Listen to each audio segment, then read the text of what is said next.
everybody, this is yes Pandit here and I welcome you all to the very new session। आज हम एक नया episode, एक नए राजा, एक नए ऐसे वॉरियर की स्टोरी लेके आए हैं जिसके बारे में हमें पढ़ाया नहीं गया एनसीईआरटीज में, जिसके बारे में हमें पढ़ाया नहीं गया स्कूल में, कॉलेजेस के अंदर, बट उन लोगों ने इंडियन हिस्ट्री के अंदर बहुत बहुत बड़ा रोल प्ले किया है। क्योंकि अगर ये लोग नहीं होते तो इंडियन हिस्ट्री किसी और डायरेक्शन में लिखी जाती। तो इन लोगों का रोल बहुत इंपॉर्टेंट है। हमने लास्ट क्लास में पुष्यमित्र शुंग के बारे में पढ़ा था, उनकी बारी देखी थी, हमने उनकी स्टोरी पूरी समझी थी। और आज जो स्टोरी है वो है नेक्स्ट हमारे वॉरियर किंग जो है सुहेल देव, राजा सुहेल देव की आज हम बात करेंगे। बात करने से पहले आज की स्टोरी से जो हमें मॉरल मिलने वाला है, आज की स्टोरी से जो हमें सीख मिलने वाली है, जो हमें कॉन्सेप्ट मिलने वाला है, सबसे पहले मैं आपको वो बता देना चाहता हूं जिससे आपको मेरे एक एक वर्ड को समझने में और रिलेट करने में आसानी होगी। आज की स्टोरी से सबसे पहले चीज हमें यह समझ में आएगी कि इंडिया नहीं था उस टाइम में। अब इंडिया नहीं था, what is the meaning of this statement? इसका मतलब यह था कि इंडिया में जितने भी राजा थे वो सब एक दूसरे को अलग मानते थे। India was not exactly, you can say that, a country. It was basically, you can say that, having so many अलग पार्ट्स, बहुत सारे अलग अलग पार्ट्स थे उसके अंदर, जो कि इंडिया अब है सब अलग था उस टाइम के। तो हर राजा एक दूसरे को नुकसान पहुंचाने की सोचता था अपने फायदे के लिए, और वो इस चीज को करते टाइम ये भूल जाता था कि हम सबको एक दिन गुलाम बनना पड़ जाएगा, जो कि ब्रिटिशर्स ने हमें बनाया था। ब्रिटिशर्स ने सेम चीज का कॉन्सेप्ट यूज किया और एक को हेल्प करके दूसरे का नुकसान पहुंचाया, फिर तीसरे को हेल्प करके इसका नुकसान पहुंचाया, फिर सारे लोगों का नुकसान करने के बाद ऊपर अपने आप को अथॉरिटी बना के बिठा दिया। तो हमेशा यूनिटी रहनी चाहिए। और यहां पे आज की स्टोरी से हमें यही समझ में आएगा कि यूनिटी की वजह से जो राजा लड़ाई हारते जा रहे थे वो भी उस इन्वेडर को मारने में सक्सेसफुल हो पाए। स्टार्ट करेंगे आज की स्टोरी। आज की स्टोरी के जो वॉरियर है वो है राजा सुहेल देव। यूपी में श्रावस्ती एक जगह है बहराइच, वहां के ये राजा हुआ करते थे। इनकी जो एंट्री है वो अपने तरीके से कराएंगे। सबसे पहले चलते हैं थोड़े से पीछे, जहां से ये कॉन्सेप्ट, ये चीजें स्टार्ट हुई। एक महमूद ऑफ गजनी आपने सुना होगा। गजनी भाई साहब इंडिया में आया, लूट मचाई, सोमनाथ को बर्बाद कर दिया, टेंपल को। 1009 से लेकर 1026 1026 एडी, इस पीरियड के बीच में महमूद ऑफ गजनी ने इंडिया में तबाही मचाई। उसका सिर्फ एक पर्पस था, वो नॉर्थ वेस्टर्न पार्ट से आता था और वो आके इंडिया में लूट के जाता था इंडिया के मंदिरों को। आपको पता है इंडिया, हमारा जो भारत है वो सोने की चिड़िया हुआ करता था, क्योंकि हमारे पास इतना सोना था, इतना गोल्ड था कि आप इमेजिन भी नहीं कर सकते। तो गजनी इंडिया में आया, इंडिया में पहुंच जगह उसने लूट मचाई। जो सबसे उसकी मेजर जो लूट थी वो सोमनाथ टेंपल की थी, जहां से बहुत सारा सामान वो लूट के ले गया था। उसके अलावा पंजाब, इसके अलावा मथुरा, ग्वालियर, उसने मतलब कन्नौज, इंडिया में ऐसी कोई जगह नहीं छोड़ी नॉर्थ इंडिया के अंदर जहां पे पैसा हो और मंदिर हो, जहां पे उसने लूट ना मचाई हो। वो सारा पैसा लेके वापस चला जाता है अपने गजनवी में, जगह होती है गजनवैद, वहां पे वो कैसे कह सकते हो कि वो एक रूलर था, तभी उसको बोला जाता है महमूद ऑफ गजनी। वहां पे वो जाता है, वहां पे उसका एक तेज तर्रा नौजवान, उसका नेफ्यू, उसका भांजा होता है, जिसका नाम होता है सलर मसूद। सलर मसूद एक नया लड़का होता है, एक नई उम्र में आया हुआ राजा होता है, जिसके अंदर बहुत सारा अंदर एक समझ लो एनर्जी दौड़ रही होती है, और वो सनक दौड़ रही होती है, वो पागलपन दौड़ रहा होता है, वो लालच दौड़ रहा होता है। जो लालच उस महमूद ऑफ गजनी के वापस आने के बाद बढ़ जाता है। वो देखता है कि ये गजनी इतना सारा पैसा, इतना सारा सोना लूट के लाया इंडिया से, तो India is a very good country. वो कहता है मैं भी जाऊंगा और मैं लूट मचाऊंगा, फिर से अब मैं जाऊंगा। तो सलर मसूद पूरी प्लानिंग करता है, और ये प्लानिंग करने के बाद वो अपनी एक बहुत बड़ी ह्यूज आर्मी तैयार करता है, 1 लाख लोगों की। वो आर्मी तैयार करते टाइम ये भूल गया होता है कि इंडिया में एक राजा जो एक छोटी सी जगह पे राज कर रहा है, वो उसकी मौत का कारण बन जाएगा, वो उसकी तबाही का कारण बन जाएगा। और वो इंसान, वो सुहेल देव, वो राजा, जिस राजा से लड़ने के बाद किसी भी नॉर्थ वेस्टर्न इन्वेडर की 150 साल तक इंडिया में घुसने की हिम्मत नहीं हुई, वो राजा का नाम है राजा सुहेल देव। इसको नहीं पता था कि इसकी मौत वेट कर रही है बहराइच में, इसकी मौत वेट कर रही है उत्तर प्रदेश में, उसको नहीं पता था। ये अपनी आर्मी तैयार करता है, बहुत ज्यादा ओवर कॉन्फिडेंट बंदा होता है, इसको लगता है मैं भी लूट के लाऊंगा, नया बंदा हूं, मेरे पास आर्मी है, मेरे पास जोश है, ये लूट के ले आए बुढ़ऊ तो मैं तो ज्यादा लूट के आऊंगा। तो ये जाता है सलार मसूद, इंडिया में एंट्री करता है, पंजाब में घुसता है, तबाही मचाता है, आगे घुसता है, पंजाब में घुसता है, उसके बाद राजपूत को बर्बाद करता है। पंजाब में इसको सामना करना पड़ता है अर्जुन सिंह, राजा अर्जुन सिंह से, महाराजा अर्जुन सिंह से और आनंदपाल, ये राजाओं से ये लड़ता है और इनको डिफीट करता हुआ ये आगे राजपूताना पार्ट में घुस जाता है, वहां राजपूत को भी डिफीट करता है और बुरी तरीके से सबको रौंदता हुआ आगे बढ़ता चला जाता है। आगे बढ़ते बढ़ते ये यूपी की तरफ घुसता है, यूपी में एंट्री करता है और यूपी में बहराइच में जाके अपना डेरा जमाता है।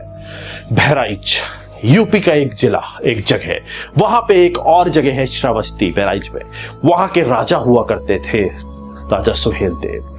जब राजा सुहेल देव को पता लगता है कि एक आदमी, एक घुसपैठिया मेरे देश में घुस के, मेरे मातृभूमि में घुस के अपना ठिकाना बनाना चाहता है, तो उनका खून खौल जाता है। भले ही मैं छोटी सी जगह पे बैठा हूं, भले ही मैं छोटी सी जगह का राजा हूं, लेकिन किसी की हिम्मत नहीं कि मेरी उस छोटी सी जगह पे आके अपना झंडा गाड़ दे। ये बोल के सुहेल देव सनक जाते हैं और सुहेल देव कहते हैं कि अब मैं इस इंसान को यहां से जिंदा तो वापस नहीं जाने दूंगा, वापस तो जाएगा लेकिन ये 4 अलग अलग पार्ट्स में वापस जाएगा। पार्ट्स नहीं बोलते हैं क्योंकि उस टाइम पे इंग्लिश यूज नहीं की जाती थी, बोलते हैं 4 भाग में इसको वापस भेजूंगा मैं। इसकी हिम्मत कैसे हुई यहां घुसने की? एक छोटी सी जगह का राजा, ना उसके पास नई आर्मी है, ना उसके पास नई एडवांस टेक्नोलॉजी है, ना उसके पास नए बहुत बढ़िया हथियार है, बट उसके पास जिगर है, उसके पास जिगर है, उसके पास अपने देश को बचाने की हिम्मत है। राजा सुहेल देव ये सोचते हैं कि इसने बहुत सारे राजाओं को हरा दिया है, मैं अकेला तो उतरूंगा, लेकिन अकेला उतरने के पहले जितने भी यहां लोग, जितने भी यहां राजा चूड़ी पहने बैठे हैं, उन सबको ये यकीन दिलाऊंगा, उन सबको ये समझाऊंगा कि वो चूड़ी पहनना बंद कर दे। राजा सुहेल देव, जितने भी राजा बैठे होते हैं, कोई उनका सपोर्ट करने नहीं आ रहा होता। लोगों को लग रहा था भाई तुम्हारे इलाके में घुसा है, यूनिटी नहीं थी तो तुम्हें ही बर्बाद होना है, हमें तो बर्बाद नहीं होना। राजा सुहेल देव हर किसी को रोल करके पत्रा भेजते हैं और उस पत्रे में लिखते हैं ये घुसपैठिया आज मेरे घर में घुसा है, कल तुम्हारे घर में घुसेगा, लेकिन मैं घुसने नहीं दूंगा उसे तुम्हारे घर में, क्योंकि मैं उसे अपने घर में घुसने से पहले ही मार दूंगा अकेले। तुम्हें आना है तो आओ, तुम्हें नहीं आना है तो वहां चूड़ी पहन के बैठे रहो, लेकिन मैं अकेला जाऊंगा, मैं अकेला उतरूंगा और उसको मार के वापस आऊंगा। मैं चूड़ी पहन के नहीं बैठा हूं, मैं किसी से नहीं घबराता हूं, मैं जानता हूं कि आज इस जगह पे इसने अटैक किया है, कल तुम्हारी जगह पे करेगा और एट द एंड ये हम सबको बर्बाद कर देगा। जितने भी राजा इंडिया में हुआ करते थे वो लिखते हैं, सुहेल देव ये बोलते हैं कि एक समय हुआ करता था इंडिया में राजा उस लेवल पे हुआ करते थे, इंग्लिश नहीं बोल रहे हैं वो, ये मैं बोल रहा हूं आपको एक तरीके से समझाने के लिए। बोलते हैं सुहेल देव कि यहां पे जितने भी राजा हुआ करते थे, कभी किसी राजा ने तलवार जो है वो बहुत टाइम तक म्यान में छोड़ी नहीं है, और तुम लोग तलवार म्यान में रखे सालों से बैठे हो। तुम्हारे घर में तुम्हारा दुश्मन खड़ा हुआ है, तुम्हारे घर के पास तुम्हारे दरवाजे पे तुम्हारा दुश्मन खड़ा हुआ है और तुम तलवारों में जंग लगा रहे हो। तुम किस काम के राजा हो? तुम किस बात के राजा हो? तुम्हारी आंखों में खून होना चाहिए, तुम्हारे बाजुओं में जो दम है उस दम को दिखाने का भी दम होना चाहिए। अगर आना है तो आओ, वरना मैं जा रहा हूं। और सुहेल देव ये कह के अपनी छोटी सी आर्मी तैयार करके आगे बढ़ जाते हैं। बोलते हैं सलार मसूद का मैं अच्छे से खात्मा करूंगा। लेकिन जो लेटर ये रोल करके राजाओं को भेजे होते हैं वो पढ़ के राजा बौरा जाते हैं। राजा कहते हैं मैं हूं, सब बोलते हैं कि मैं हूं, और सारे के सारे राजा जो होते हैं वो जोश से भर जाते हैं, और सारे के सारे राजा, इवन वो राजा जो पहले लड़ाई हार चुके थे, वो और सनक के साथ वापस उतरते हैं। और यहां पे एक बहुत बड़ा कंबाइंड मूवमेंट हमें होता हुआ दिखता है, जिसमें सिर्फ एक जगह का राजा नहीं, सारे राजा पूरी कंट्री में जो नॉर्थन पार्ट है उसके बड़े बड़े राजा जुड़ के एक कॉमन दुश्मन का सामना करने उतरते हैं। और वो दुश्मन अभी सिर्फ कुछ लोगों को ही तंग करा था, बाकियों को नहीं किया था, फिर भी बाकी आ जाते हैं। चीज हमेशा ध्यान रखना, अगर हम सब जितने भी हमारे पुराने राजा हुआ करते थे, चाहे वो मराठास हो, चाहे राजपूत हो, चाहे मैसूर के किंगडम के कितने भी हमारे राजा हुआ, टीपू सुल्तान हुए हो, या फिर जितने भी लोग हमारे हिस्ट्री के अंदर आते हैं जो बहुत फेमस हुए हैं, बंगाल के लोग हो, है ना, अगर ये सारे लोग मिल गए होते, अगर ये सारे लोग जुड़ गए होते तो ब्रिटिशर्स कभी इंडिया को राज नहीं कर पाते। ब्रिटिशर्स इसीलिए राज कर पाए कि वो एक का साथ देख के दूसरे को उड़ाते थे, फिर दूसरे का साथ देख के तीसरे को उड़ाते थे, फिर सबको उड़ा गए। यहां पे वही चीज देखने को मिली कि सब मिल गए। और एक इंपॉर्टेंट चीज यहां पे देखने को मिली कि सबके मिलने के बाद जो लीडर थे वो लीडर हमें सामने से दिख रहे थे, जो मेन लीडर्स हमें दिख रहे थे, चाहे वो राजा सुहेलदेव हो, चाहे वो राजा भोज हो, जो मेन इंपॉर्टेंट लीडर्स हमें दिख रहे थे। बिना लीडर के लड़ी हुई कोई भी वॉर जीती नहीं जाती। The best example is revolt of 1857, leaderless revolt. Revolt of 1857 भी ब्रिटिशर्स को यहां से उखाड़ के फेंक दिया होता अगर एक कॉमन लीडर, हिम्मत वाला लीडर, वो लीडर नहीं जो लाल किले में मजबूरी में रह रहे हैं, एक ऐसा लीडर जो आगे से आर्मी को लीड करता तो ब्रिटिशर्स को भगा दिया होता। छोड़ते हैं उस बात को, उसकी अलग से कभी बात करेंगे। रिवोल्ट ऑफ 1857 में मैं पहले भी बता चुका हूं। अभी हम बात करते हैं सुहेलदेव की। सुहेलदेव ये बोल के राजाओं के अंदर जोश जगा के उतर जाते हैं मैदान में और लड़ने चले जाते हैं। सारे राजा उनके साथ जुड़ जाते हैं और टोटल आर्मी 3 लाख की बन जाती है, जिसके बारे में खबर पहुंचती है सलर मसूद को, और उसको जब पता लगता है वो कांप जाता है, उसके दिमाग का दही हो जाता है। वो कहता है यार मैं तो 1 लाख की आर्मी लेके आया था, ये 3 लाख की आर्मी लेके मेरे को हर तरफ से घेर लिए हैं, इधर पंजाब से, उधर मालवा से, इधर यूपी से। वो फंस जाता है, वो टेंशन में आ जाता है। और एक ऐसा इंसान जो अपने सर पे कफन बांध के घोड़े पे सीधा भागता हुआ आ रहा होता है, काटता हुआ जाने कितने लोगों के सर उड़ाता हुआ उस मैदान में खड़ा दिखता है। जब सलर मसूद देखता है सुहेलदेव को तो उसको सिर्फ एक ही चीज समझ में आती है कि बेटा भाग लो।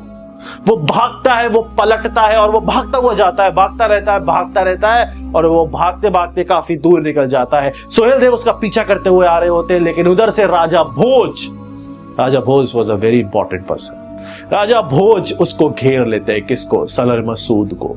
राजा भोज की आर्मी सलर मसूद को घेर लेती है। जब तक सुहेलदेव उस मसूद को पकड़ता, उससे पहले राजा भोज उस सलर मसूद के 2 टुकड़े कर देते हैं और उसको मौत के घाट उतार देते हैं। पीछे से सुहेलदेव जब आ रहे होते हैं पकड़ने के लिए तो बाकी के जो इन्वेडर्स होते हैं, बाकी के जो उनकी आर्मी होती है, उन सबको मार दिया जाता है। एक भी इन्वेडर बचता नहीं है जो वापस जा पाए।